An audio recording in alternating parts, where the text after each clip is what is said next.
हम ये नहीं कहते कि हम किसी सरकार के खिलाफ नहीं है, लेकिन बात बेटियों के सम्मान की आएगी वहाँ हम चुप नहीं बैठेंगे। अच्छा, आपके देश का मान सम्मान गौरव बढ़ाने वाली बेटियाँ 4 दिन से अपील कर रही हैं, ना उनकी शिकायत दर्ज हो रही है, ना उनको न्याय मिल रहा है। अपने ही देश में उन बेटियों के साथ शोषण हुआ है और आपकी पार्टी में बैठे लोगों ने किया है। सुप्रीम कोर्ट पे हमें पूरा भरोसा है कि वो खिलाड़ियों के पक्ष में ही फैसला देगा। यहाँ पर भी बजरंग पूनिया के पास भी आके लोग बोल रहे हैं कि तूने गलत आदमी से पंगा ले लिया, और अगर बृजभूषण जी दोषी पाए गए तो हम उनको कड़ी से कड़ी सजा देंगे और हम बेटियों के साथ हैं। आप अगर किसी क्रिकेट के अंगूठे में चोट लग जाती है तो आप ट्वीट करते हैं, लेकिन देश का गौरव और देश का मान सम्मान बढ़ाने वाली बेटियां, उनका शारीरिक शोषण हुआ है, वो उन्होंने आरोप लगाया 7 बेटियों ने, और आपको शर्म आनी चाहिए। आप पे लाइन तक नहीं लिख सकते थे। मैं प्रधानमंत्री जी से अपील करना चाहती हूँ कि प्रधानमंत्री जी, जिस टाइम ये बेटियां गोल्ड मेडल जीत कर आई थी तब आपने इनको अपने घर पे चाय पे बुलाया था, इनके साथ सेल्फी ली थी, आपने बुक्के भी दिया था और आपने बड़ा गर्व से कहा था कि ये बेटियां हमारे देश का गौरव है। प्रधानमंत्री जी, मैं आपको याद दिलाना चाहती हूँ, वही बेटियां पिछले 5 दिन से जंतर मंतर पे बैठी हुई हैं, रात को भी यहीं रुकती हैं, दिन में भी यहीं बैठी हुई हैं, और अपने ही देश में उन बेटियों के साथ शोषण हुआ है और आपकी पार्टी में बैठे लोगों ने किया है। और जब ये बेटियां पुलिस में शिकायत दर्ज करने गई हैं तो पुलिस इनकी शिकायत दर्ज नहीं कर रही है। ये देश का दुर्भाग्य है कि इंटरनेशनल खिलाड़ी अपनी शिकायत दर्ज कराने जाते हैं और पुलिस उनकी शिकायत दर्ज नहीं कर रही है। शिकायत दर्ज कराने के लिए भी उनको सुप्रीम कोर्ट का सहारा लेना पड़ रहा है। सुप्रीम कोर्ट पे हमें पूरा भरोसा है कि वो खिलाड़ियों के पक्ष में ही फैसला देगा। और प्रधानमंत्री जी से एक बात और कहना चाहती हूँ, जिन 7 बेटियों ने शिकायत की है उनके घरों में लोगों को भेजा जा रहा है, उन बेटियों को डराया जा रहा है। यहाँ पर भी बजरंग पूनिया के पास भी आके लोग बोल रहे हैं कि तूने गलत आदमी से पंगा ले लिया। मैं बताना चाहती हूँ प्रधानमंत्री जी, ये खिलाड़ी अकेले नहीं हैं, उनको आप अकेला ना समझें कि सिर्फ 7 बेटियों ने शिकायत की है। देश के पूरे जनता इनके साथ है, चाहे किसान हो, चाहे युवा हो या देश के पूर्व सैनिक हो, सब इन बच्चों के साथ हैं और हर यूनिवर्सिटी के बच्चे यहाँ पे आके समर्थन देने गए हैं। जितने दिन आप लगाएंगे इनको न्याय देने में, उतनी भीड़ ज्यादा बढ़ेगी और सरकार की परेशानियां ज्यादा होंगी, क्योंकि यहाँ पे यूनिवर्सिटी के बच्चे भी आए हुए थे। कल जयपुर यूनिवर्सिटी के बच्चे आए हैं, जेएनयू के बच्चे यहाँ पे आए, दिल्ली यूनिवर्सिटी के बच्चे यहाँ पे आए। अगर जब भी जरूरत होगी लाखों की संख्या में छात्र यहाँ पे इकट्ठे हो जाएंगे। किसान आंदोलन, किसान के संगठनों ने भी ऐलान किया है, 28 तारीख तक का टाइम दिया है, नहीं तो वो ट्रैक्टर ट्रॉलियां लेके दिल्ली में चढ़ाई करेंगे। तो इसलिए प्रधानमंत्री जी से अपील करती हूँ कि जल्द से जल्द इस पे संज्ञान लें। आपको शर्म आनी चाहिए मोदी जी। आप अगर किसी क्रिकेटर के अंगूठे में चोट लग जाती है तो आप ट्वीट करते हैं, लेकिन देश का गौरव और देश का मान सम्मान बढ़ाने वाली बेटियां, उनका शारीरिक शोषण हुआ है, वो उन्होंने आरोप लगाया 7 बेटियों ने, और आपको शर्म आनी चाहिए। आप ट्विटर पे एक लाइन तक नहीं लिख सकते थे। कम से कम प्रधानमंत्री जी का फर्ज बनता था कि जो 7 बेटियों ने आरोप लगाया है हम उसकी निष्पक्ष जांच करेंगे, और अगर बृजभूषण जी दोषी पाए गए तो हम उनको कड़ी से कड़ी सजा देंगे और हम बेटियों के साथ हैं। क्या मुखिया का फर्ज नहीं बनता था? प्रधान सेवक जी, आप देश के प्रधानमंत्री हैं तो आपका फर्ज बनता है जनता की भी आवाज सुने। आप हमेशा मन की बात सुनते आ रहे हैं। 100वां एपिसोड आने वाला है, आपसे रिक्वेस्ट है इस बार 100वें एपिसोड में आप जनता के मन की बात सुने। आपके मन की बात हमने बहुत सुन ली, हम उसका सम्मान करते हैं। जनता की बात सुने, इन खिलाड़ियों की बात सुने। शर्म आ रही है हमें जंतर मंतर में बैठते हुए।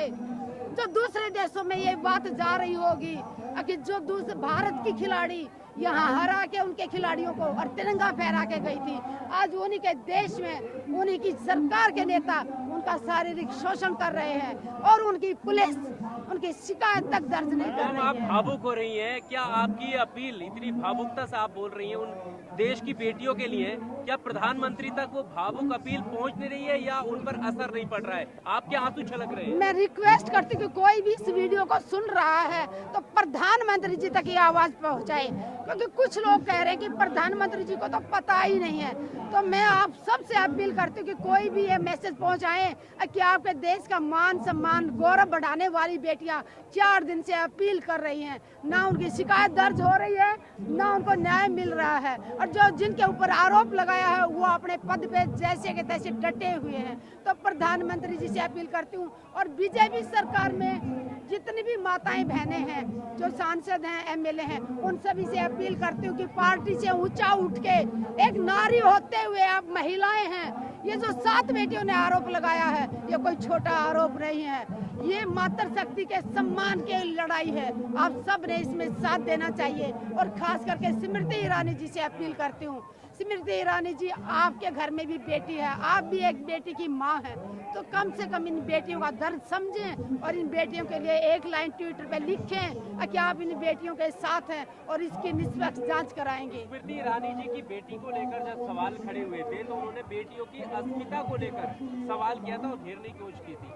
अब यहाँ पर जो बेटियां हैं, इनकी अस्मिता को लेकर आप स्मृति ईरानी जी से क्या कहना चाहते हैं? मैं उनसे यही कहना चाहूंगी कि बेटियां बेटी होती हैं, चाहे वो गरीब की हो, चाहे किसी मंत्री की हो, चाहे किसी प्रधानमंत्री की हो, तो बेटियों की इज्जत सबकी बराबर होती है, ना उसमें जाति देखी जाती, ना धर्म देखा जाता। और दूसरा, मैं उन लोगों से एक बात कहना चाहती हूँ जो ट्विटर पे भी लिख रहे हैं कि ये एक ही स्टेट के बेटियां बैठी हैं, कोई कहता कि ये एक ही जाति की बेटियां बैठी हैं। अरे घटिया सोच वाले, मैं तुम सबको बताना चाहती हूँ कि ये एक स्टेट की नहीं है। जिस टाइम ये तिरंगा फहरा रही थी दूसरे देशों में जाके, जिस टाइम ये गोल्ड मेडल ला रही थी, किसी खिलाड़ी ने वहाँ जाके कहा कि मैं किसी एक स्टेट की बेटी हूँ? किसी खिलाड़ी ने अपनी जाति बताई वहाँ पे? किसी ने अपने राज्य का नाम बताया? वहाँ जाके सिर्फ और सिर्फ एक भारतीय खिलाड़ी के नाम से वो लड़ रही थी, और जब गौरव बढ़ाया तो इन्होंने पूरे भारत का गौरव बढ़ाया। तो जो घटिया सोच के लोग हैं, सोशल मीडिया पे ये अफवाह फैला रहे हैं कि ये एक राज्य की बेटियां हैं या एक जाति की हैं, ये किसी की जाति की नहीं है। खिलाड़ी की कोई जाति नहीं होती, जैसे सेना के जवान की कोई जाति नहीं होती, कोई धर्म नहीं होता, कोई राज्य नहीं होता।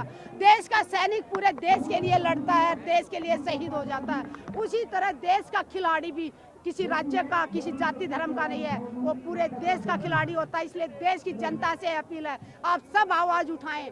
आप जंतर मंतर नहीं पहुंच सकते, जो दूर दराज इलाके में बैठे हुए हैं, आप सबसे हाथ जोड़ के विनती है, अपने अपने जिला लेवल पे, डिस्ट्रिक्ट लेवल पे आप आंदोलन करें। आप वहां बोले, अपने डीसी को जाके ज्ञापन दें कि जो जंतर मंतर में खिलाड़ी बैठे हुए हैं, हम उनका समर्थन करते हैं, और जब तक इन बेटियों का न्याय नहीं मिल जाता, हम हमारा समर्थन जारी रखेंगे। मैं एक महिला होने के नाते, और मैं भी एक माँ हूँ, अगर आज इन 7 बेटियों के साथ अन्याय हुआ है तो कल हमारी बेटियों के साथ भी हो सकता है, कल तो आपके घर में भी पहुंचेंगे। अगर अपराधियों के हौसले ऐसे बुलंद रहे तो यह दिन दूर नहीं जब अपने घरों से निकाल के आप अपनी बेटियों के साथ बलात्कार करेंगे।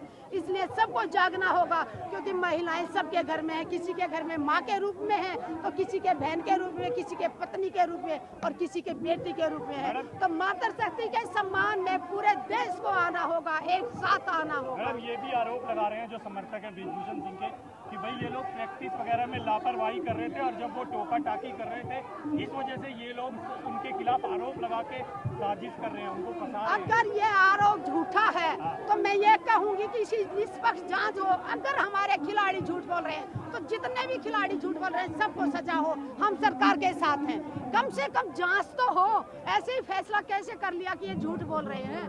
कोई भी महिला, मैं जानती हूँ, मैं भी एक महिला हूँ, कोई भी बेटी यौन शोषण का झूठा आरोप नहीं लगा सकती, क्योंकि उसको शर्म आती है कि मैं पब्लिक में जाके कैसे बताऊं कि किसी ने मुझे छुआ, किसी ने मुझे छेड़ा, किसी ने मुझे खींचा। कितना मुश्किल से, कितना हिम्मत जता पाई होगी बेटियां ने, कितना समय लगा होगा इन्होंने अपनी जुबान पे ये बात लाने के लिए, और आज ये जुबान पे बात लाई है तो इनको डराया जा रहा है, इनको धमकाया जा रहा है, पुलिस इनके FIR तक दर्ज नहीं कर रही है। तो ये देश का दुर्भाग्य है। देशवासियों से अपील करती हूँ, जागो। हम ये नहीं कहते कि हम किसी सरकार के खिलाफ नहीं है, लेकिन बात बेटियों के सम्मान की आएगी, वहाँ हम चुप नहीं बैठेंगे। तो करें ना जांच, रोका किसने है? जांच करें, हमारे खिलाड़ियों की करें। मैं पहले दिन से बोल रही हूँ, अगर हमारी बेटियां झूठ बोल रही हैं तो हमारी बेटियों को सजा दो, हम सरकार के साथ हैं। बबीता फोगाट जी कह रही है कि मैं रिपोर्ट मेरे को पढ़ने नहीं दी गई, छीन दी गई। आप क्या सहमत हैं क्या उनकी बात से? नहीं हो सकता, अगर वो कह रहे हैं तो सच है, लेकिन वो भी तो एक दुर्भाग्य है ना। अगर उसको कमेटी के एक मेंबर बनाया गया है और कमेटी की मेंबर को ही कह रहे हैं कि रिपोर्ट में क्या लिखा वो पढ़ने नहीं दिया जा रहा, तो ये भी तो एक गलत बात है ना। तो फिर कमेटी की मेंबर क्यों बनाया उसको? अगर कमेटी की मेंबर बना तो कमेटी के लोगों पे भरोसा करें। लेकिन एक बात मैं आप लोगों को बताना चाहती हूँ, सरकार जब जब कमेटी बनाएगी ना, आप सोचोगे ठंडे बस्ते में चला गया। बहुत कमेटियां बनाई है सरकार ने।